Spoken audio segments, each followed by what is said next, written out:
నిన్ను విడువను, నిన్ను ఎడబాయను. యెహోషువ 1:6. ప్రియమైనటువంటి దేవుని జనాంగమా, నీతో అనేక మంది వాగ్దానం చేసి ఉండొచ్చు.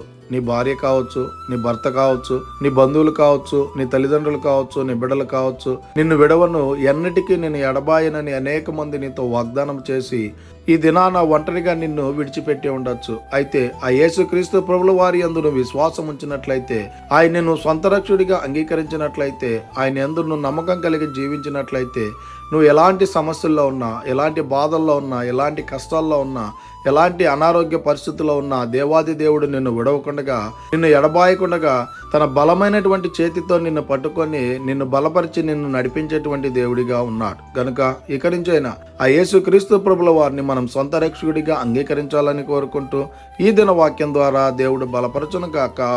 ఆమేన్. ప్రార్థన. మమ్మల్ని మిక్కిలిగా ప్రేమిస్తున్న ప్రియా పరలోకమందున్న మా తండ్రి, మీకే కోట్లాది వందనాలు, స్తుతి స్తోత్రాలు. ఈ ఉదయకాల సమయంలో ఈ వాగ్దానం ద్వారా మీరు మాతో మాట్లాడినందుకై వందనాలు ప్రభా. అవును తండ్రి, ఈ లోకంలో ఉన్నటువంటి వారు అనేక మంది మాట ఇచ్చి మాట తప్పచ్చేమో, కానీ మీరు విడవని ఎడబాయినటువంటి దేవుడు ప్రభా, మీరు నమ్మకమైనటువంటి దేవుడు ప్రభా.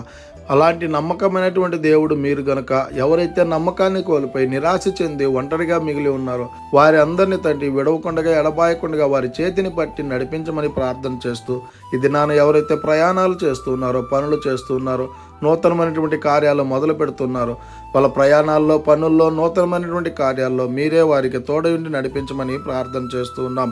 ఎవరైతే అనారోగ్య పరిస్థితుల్లో ఉన్నారో వారందరికీ ఆరోగ్యాన్ని అనుగ్రహించమని ప్రార్థన చేస్తూ యేసుక్రీస్తు పరిశుద్ధ నామమున అడిగి మరి ప్రార్థిస్తున్నాము తండ్రి. ఆమేన్.